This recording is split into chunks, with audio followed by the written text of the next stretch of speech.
Okay, so now we're into the third video on job satisfaction. It is a pretty complex topic. Okay? So now we're going to have some discussions about the consequences. If you are satisfied in your job, then what happens? Okay?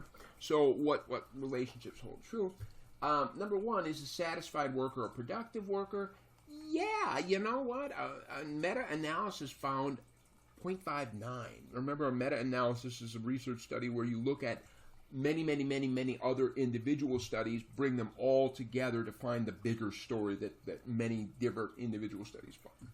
So job satisfaction seems to be high for managers and for complex jobs.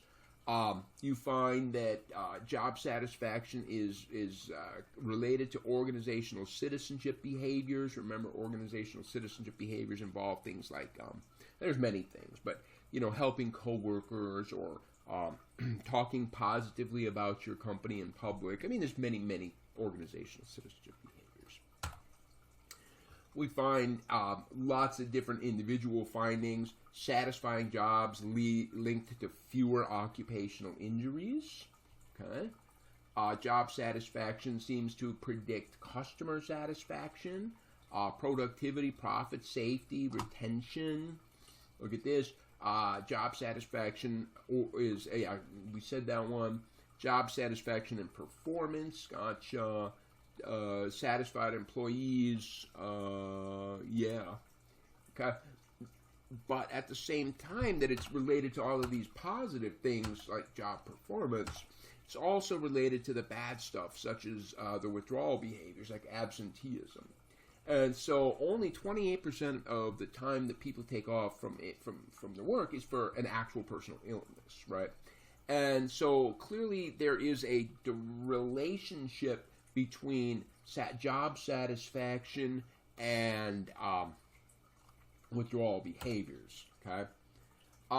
Another withdrawal behavior would be turnover. Okay, that is quitting. Right. So satisfied employees are less likely to be late. They're less likely to quit. They're less likely to look for work. So lots of different things here. But in this model, we can see that though people that are satisfied with their job tend to come to work. Okay, that's a statement. But there is this idea that this relationship is moderated here. That is, people that have high job satisfaction have high attendance motivation. Just because you have the motivation to attend doesn't mean you can attend. Okay, and so there's going to be outside pressures and ability, pressures on your ability to attend, but you will be motivated to attend. So just because you're satisfied doesn't mean you will attend, but you will be motivated to attend. Okay? Job satisfaction, again, tardiness, lateness, chronic lateness. Look at that, a correlation of negative 0.39. That's quite strong. Turnover, quitting. Like we said, $3,500 approximately to replace an employee. This is an old, obviously an old finding here, right? Hope you're not getting paid. If you're getting paid $8 an hour, you really should be doing something about that. Okay. All right. So, what's going on here is that the relationship between job satisfaction and quitting is actually kind of complicated. You see, what happens is job satisfaction will lead to, or job dissatisfaction, low levels of, will lead to the attitudes towards quitting and thoughts of quitting. Okay? And so attitude towards quitting is going to lead to job searching. Job searching is going to lead to a comparison of the alternatives. And it is this model that is really going to, do I quit or do I stay? So job satisfaction, as you can see, is kind of like a hinge point for it. But again, it's not that job satisfaction is directly related to quitting or staying, but it is doing all of these other things.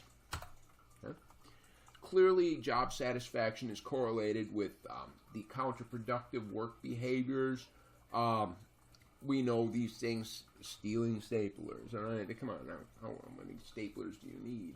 But sabotage, blackmail, bribery, bribing your boss? Well, I ought to try that sometime. we find that job satisfaction actually has consequences that go far beyond the job itself, right? It is related to health, all right? It is related to satisfaction in our external relationships. Because if a worker is coming home angry every day from their job, it's awfully hard to have a satisfying marriage where one of the partners is always angry. Okay, it does not matter where the anger comes from; it comes home. Okay. All right. So in the last video for this module, we're going to talk about other attitudes other than job satisfaction.